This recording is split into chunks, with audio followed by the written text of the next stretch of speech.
the system isn't working. The system that I thought was going to be the one to like implement the justice isn't actually just to begin with.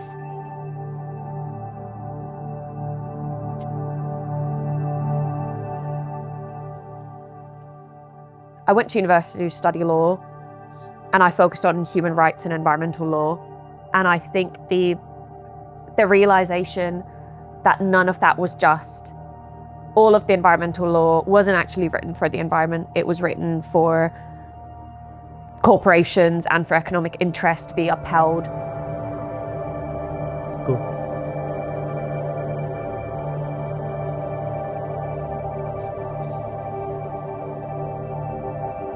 Might plant those futures even. Right, recording, so we're good to go. It looks like, yeah, the mics are working fine.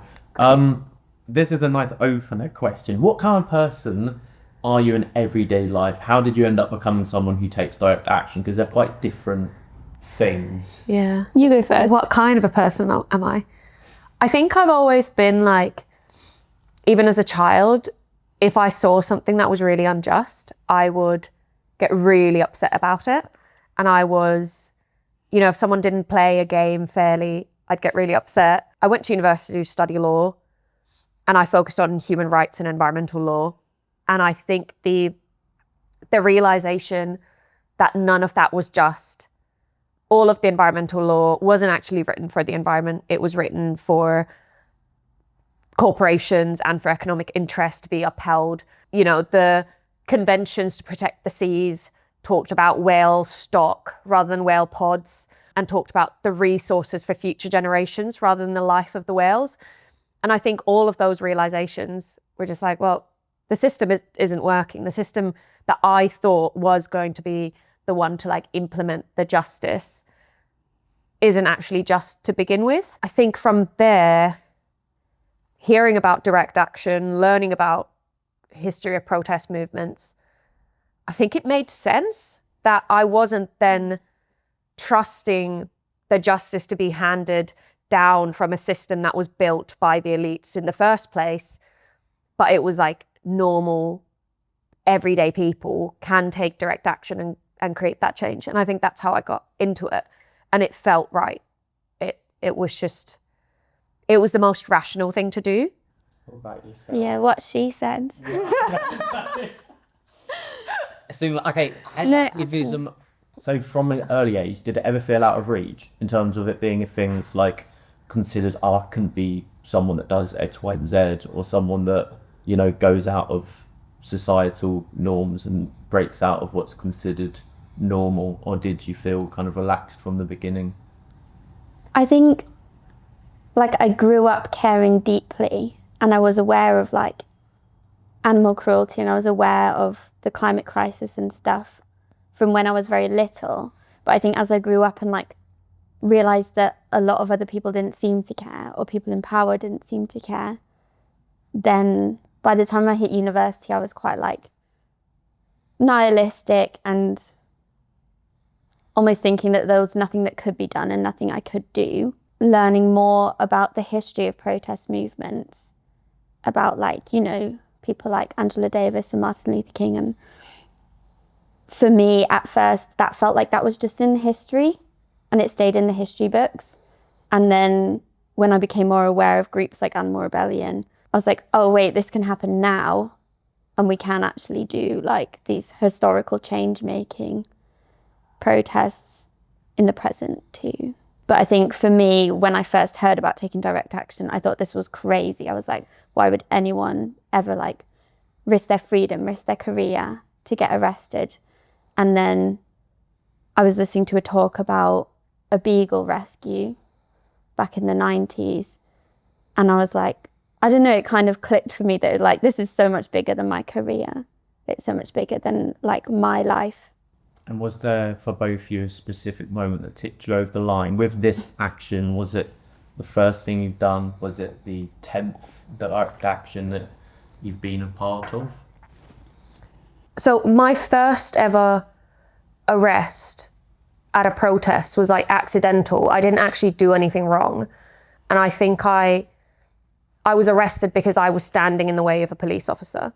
And after that, I was like, well, that was kind of easy. And it felt like I could do it again, like go through the arrest process. And obviously I come from a very like privileged position as a white, like, you know, cis woman. Going through the arrest process isn't the same as for many other people. So I think the way that my very first arrest was like just the police asserting their power on me, as I was kind of just like an onlooker at a protest, and I just didn't move out of the way of the police when they told me to. And I was like, well, I'm just standing here, like I can't. And I think that just, it almost like the police helped radicalize me a little bit. And then after that, I took part in another like climate protest. I had heard about animal rebellion, and animals were always such a huge part of my kind of like my inner moral compass, and like not understanding why we talked about all of these big industries without looking at the industries that were causing so much suffering for animals, and as a result to our environment, and as a result as well to humans. So it seemed, again, just the rational thing to do. And I think that was the kind of path for me to get involved with animal rebellion. And when I heard that there was a protest going to be about the hunting and shooting industry, I think that just really clicked for me personally, because it was like coming from a family where my family practiced hunting, and then having like learnt in law school about the lack of legislative process that regulates the whole industry in general. Well, it's a public perception that a relatively small group of people, well-connected people, in some instances, have enjoyed some privileges, not having rules applied to them that might otherwise be applied to other people. If this was a group of young people on motorbikes causing that level of damage and pet destruction, etc., we wouldn't be having this conversation. So that is a public perception, one we need to take very seriously in a time when we're seeing reducing confidence in police. And these must be, of course, taken into account that some of these are our most isolated rural communities who are calling out in big numbers for us to support them. And how much land is being used for it. And all of these different things just started to click, and it felt like the right thing to do for me. Did you have the same motives behind that action that you took then at that shop on that day? Yeah, I think I did. For me, it was very much about the fact that like animals and nature and the environment, and also just loads of millions of people, their rights were not being prioritized, and like big corporations and people with lots of money could get away with kind of whatever as long as they keep giving money. Dobby, do you want to come on? Yay! Come over here. Come and be our little mascot. Oh, but get up. You're just pushing me off the server. There we go. So during that day, well, the action you took, if there was someone walking past in 10 seconds, how would you explain to them why you're doing what you were doing in that moment? I think that did happen a few times. Yeah. And I remember I was painting like hearts and flowers and stuff, and someone walked by and said, "Oh, what's this about?" And I said, "This is actually a gun shop and they sell guns for shooting. And so we're just protesting the gun shop and advocating for the protection of wildlife." And I said, "Well, actually, there's a march coming around the corner and this is part of like the march." And they were like, "Oh, a march." And then they went on to like go see what was going on. So were people shocked though? I think there was one woman who was like, "Just make sure they clean it up." Yeah. And I was like, oh, well, if they would give us that opportunity, I probably would. But they did take us into custody and we weren't allowed to go back and clean it up. We were actually bailed from going anywhere near the whole city of Westminster, actually. So we couldn't have gone back. I think generally, I don't remember actually. I was in such like moment with the paint and my hands covered in the paint. So I don't think I would have been able to talk to anyone at the in that moment. But I do remember after we sat down and And I remember kind of just sitting with the adrenaline still being in my body and the thoughts of like why we did this. And I think I probably would have just said to people that, you know, we're doing it for the animals and we're doing it for all of us, because the land that's being used for hunting and shooting is also land away from normal people. We can't go and enjoy the countryside because it's been used for shoots. We won't be able to, enjoy clean waterways because they'll be polluted with lead. So I think that's probably what I would have said if someone would have asked in that moment. Important to get across that the hunting and shooting industries, you'd say, affect not only animals but the British public. Why should an ordinary member of the public that comes across this plaza, comes across the footage of what you did, be concerned? Why should they support the actions of that day and not just see you as someone that's committing, vandalism? I think one thing that people need to understand about the hunting and shooting industry is how secretive it is. They have no publicly available data of even the number of animals they kill. But we do have, because of the endless work of different not-for-profits and different charities, we do have some numbers and knowledge about the damage and the extent of the damage that's caused by the industry. And I think one of the things that people don't recognize is how vast the industry is. They don't understand that 60 million partridges and red pheasants are released to the wild, and they're not native birds. They're only bred to be shot by some rich people.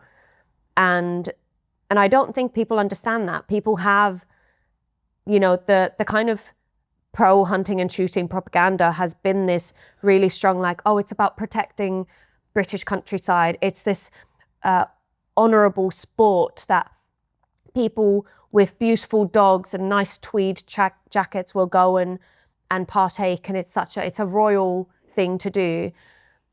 But it doesn't include the snares and traps that are laid for other wildlife, so that wildlife doesn't prey upon the red pheasants that are released just for the hunters and shooters.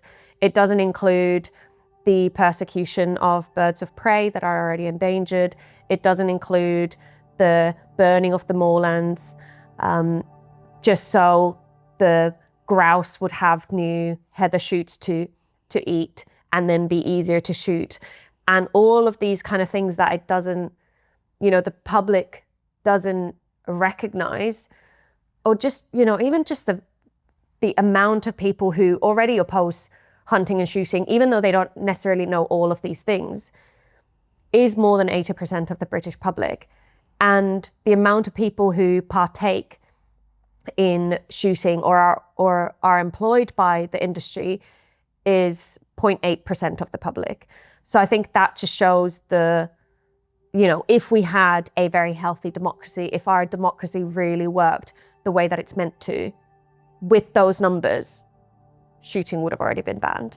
And I think that's why I'm hoping that anyone who sees our protest understands the message, understands our motivations, and understands that if democracy was as healthy as what we want to think about it or think of it being in this country, we wouldn't have had to take part in this kind of protest. We could have just held a few placards and spoken to a few people, and the vote would have already happened and it would have been banned. But that's not what happens when the other side is a powerful lobby and the same people who hunt also sit in the House of Lords.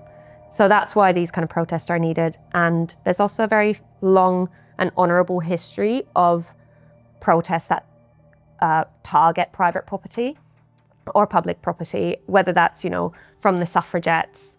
They smashed windows. We just put some paint on windows. So there's also that kind of nod to our own history of civil resistance. How are you feeling when you were walking up, holding the paint and going towards the proxy? Was your heart pounding, Zeke? Were you feeling like, oh crap, what am I about to do in that moment? I think it almost feels like you're in a dream because it's so out of the ordinary, and I feel like I was kind of in a daze throughout the whole process of painting, and I was like so focused on doing my painting and then sitting down, and then the police come, and then you're just sitting there for ages, and we had hundreds of people who also joined us and sat on the floor and sung songs.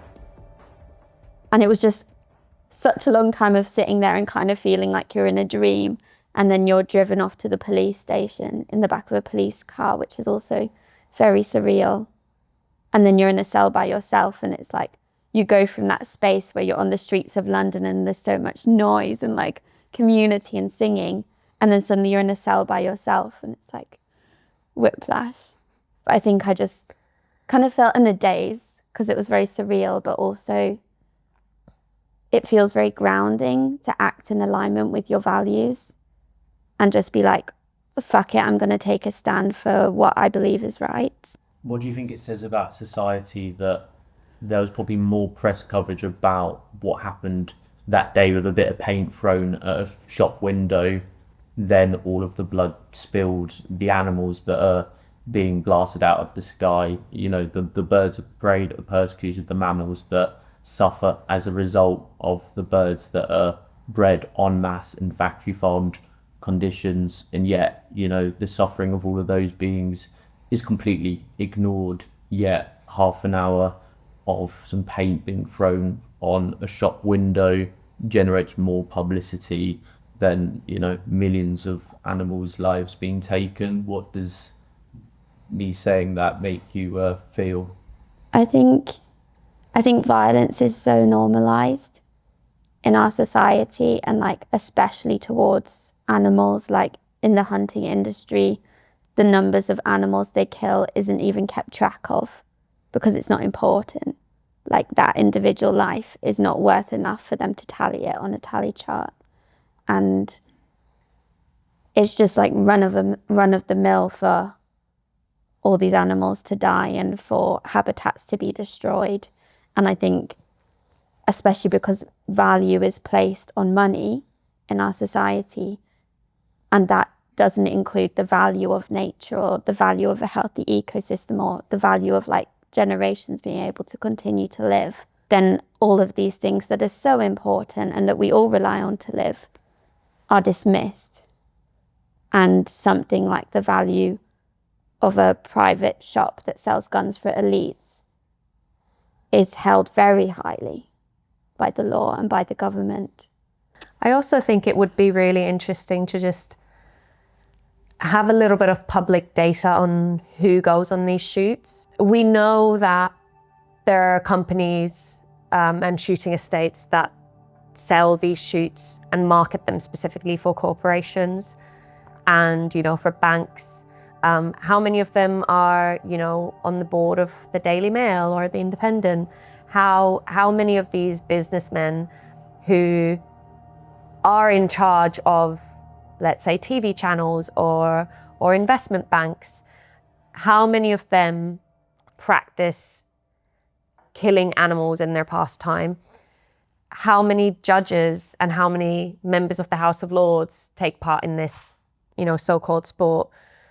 I think that alone, if that was open data and we could see this, we could also understand a little bit more why the narrative in the media is, you know, attempts to silence the suffering of wild animals and the suffering of, you know, all those individuals who live near shooting estates, live near any kind of national park that is used for shooting, who lives near any countryside where there's a hunt, who lives in towns where the Boxing Day hunt goes through. So this is kind of, you know, we know that the suffering doesn't only end with the animals. The suffering goes on with, you know, wildlife, with just the flora that we have, and then to the rural communities as well, kind of by extension then to everyone in this country. And just, you know, if we just look at environmental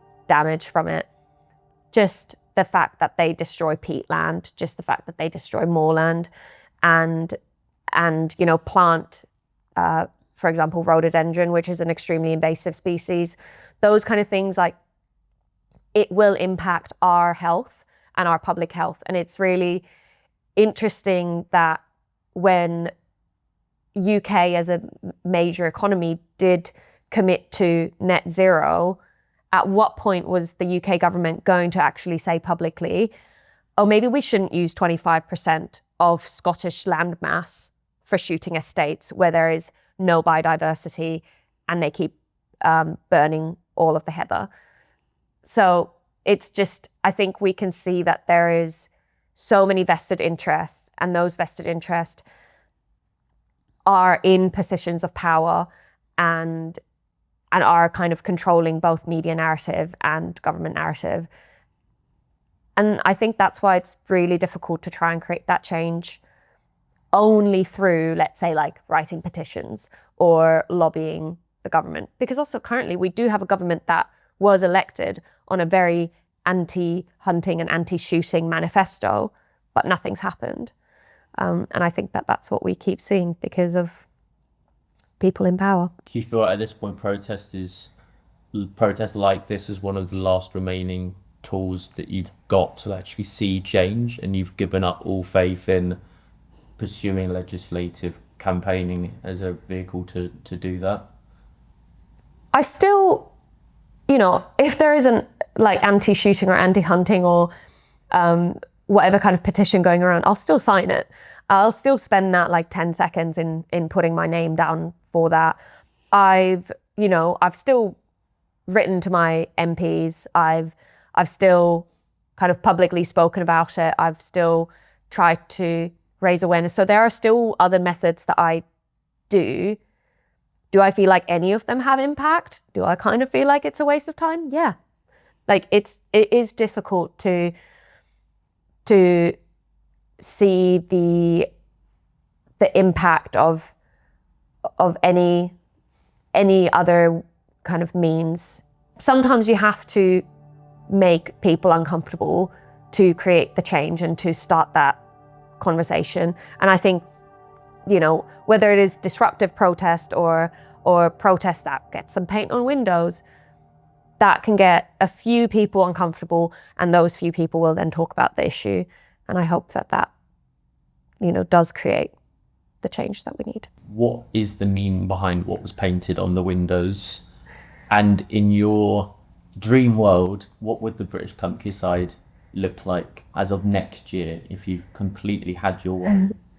Well, we chose green paint specifically because we wanted to have the contrast of the green of the nature on the front of this blood sports shop. And we painted hearts and flowers, and I wrote the words love and liberate. And I think I was in this haze and I couldn't think of like anything to draw. And I don't know why I hadn't really thought about it before. It was like suddenly I was in front of this window and I was like, I don't know. And so those were the two words that I was like, this is really true. These words are really true to me and do define the values I would want in a future world. But definitely I do think when we first got to the shop, we were kind of just painting random wiggles because we didn't know whether we'd be stopped. We thought the police were coming around the corner. Like, I think it was all quite intense and scary. And so it took a second for us to go, oh wait, we can actually draw things that mean something. Yeah. And then we were drawing hearts and flowers and... Yeah, I started drawing trees after kind of that, maybe like 30 seconds of just having my hand in a paint bucket and doing this. And I remember seeing inside the shop and the products I saw, there are like these sticks, which I know now that are called priests, like right kind of in front of the window. And there was like some taxidermy as well, which was so creepy. I remember just seeing like inside the shop and kind of just wanted to cover that up from myself. And then after a while I was like, oh yeah, I can like actually portray what I want to see. And I started doing like kind of very simple shapes of trees. I think that's, if I could imagine just a better countryside.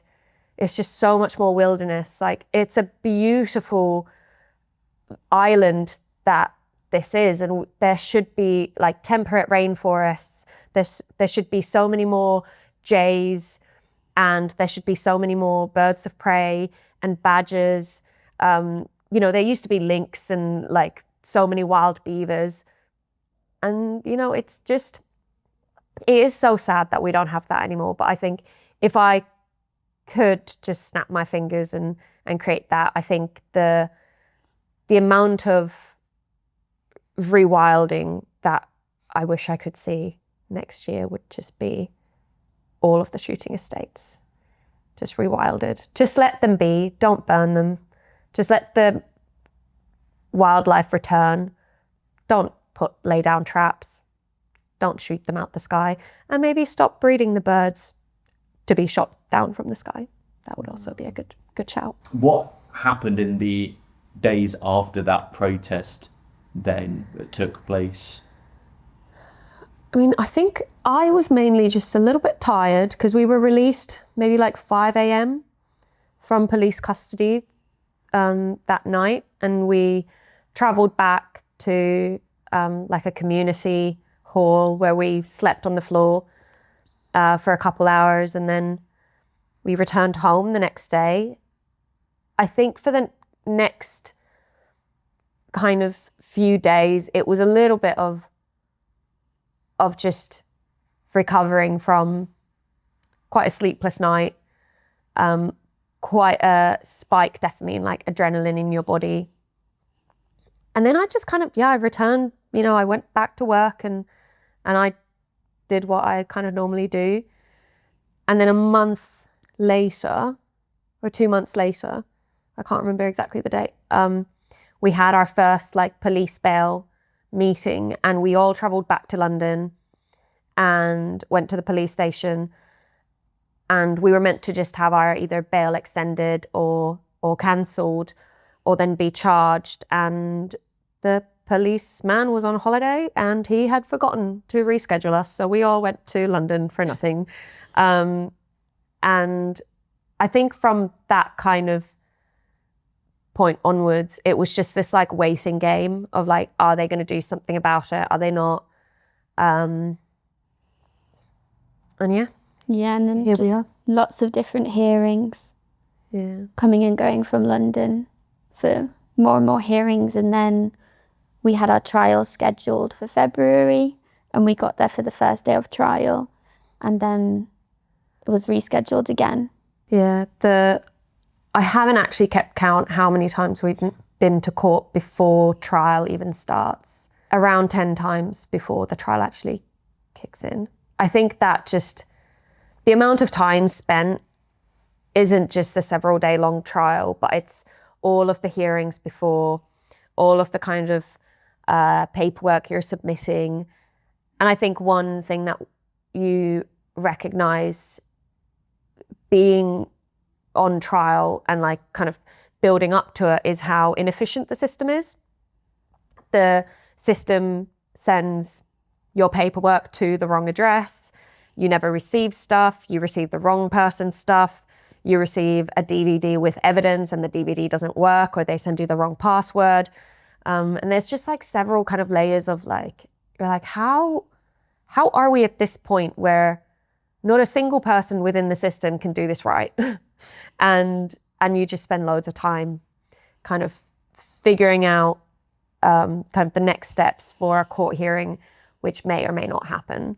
And yeah, I think I'm not surprised that, you know, the British justice system is on its knees when a simple case of, we're not denying what we did.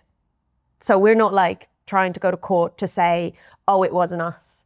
We're going to court and saying, this is why we did it.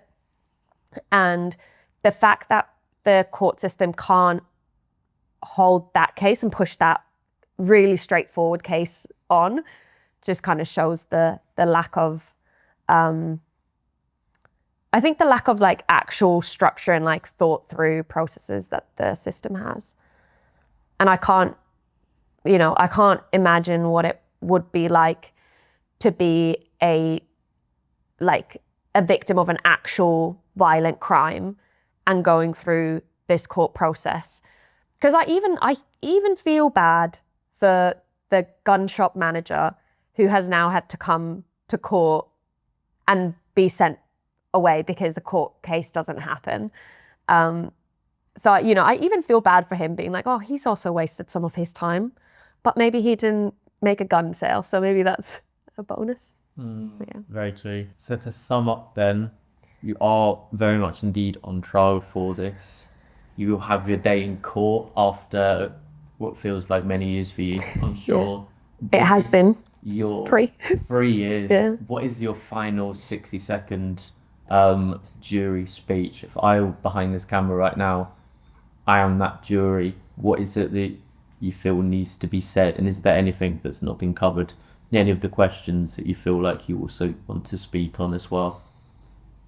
I think the fact that shooting and hunting still happens is a democratic injustice, that every voice in our democracy should matter in equal amount, but democracy can be bought because MPs can be lobbied, and you can look up and see the hunting and shooting industry that has donated to a particular MP to sway what they argue in Parliament.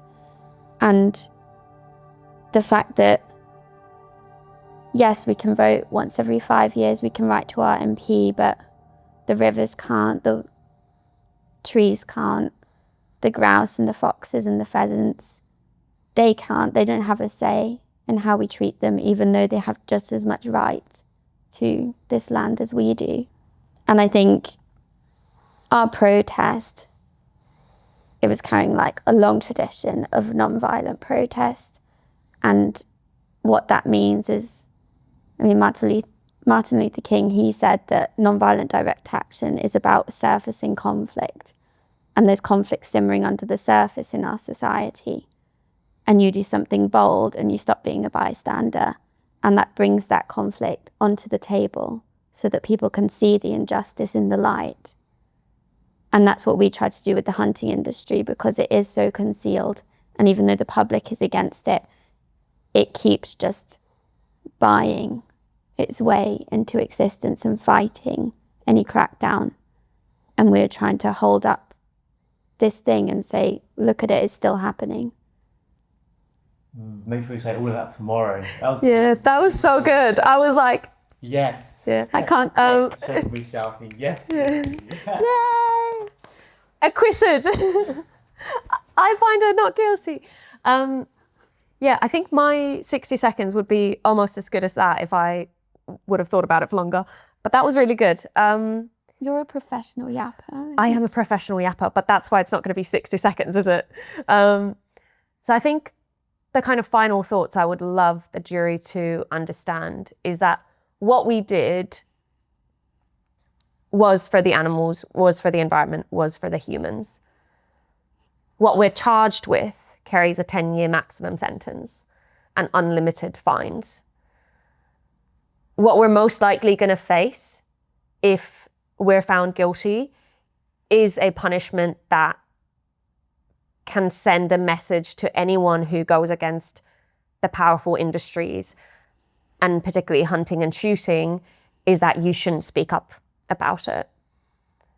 And I think not to speak up when you have a voice, not to take action when you are able to, is an insult to all of those animals who get shot from the sky and snared and trapped.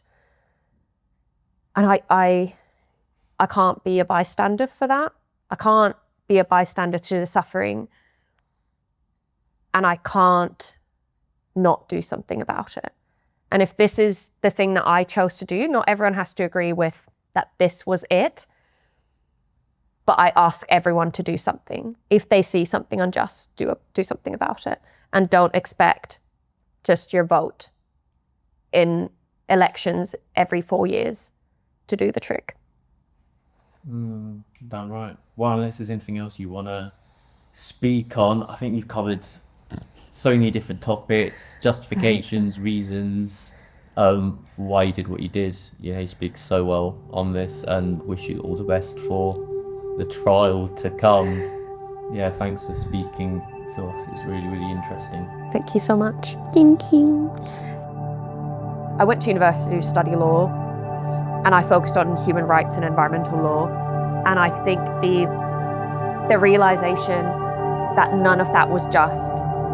All of the environmental law wasn't actually written for the environment. It was written for corporations and for economic interest to be upheld. You know, the conventions to protect the seas talked about whale stock rather than whale pods, and talked about the resources for future generations rather than the life of the whales.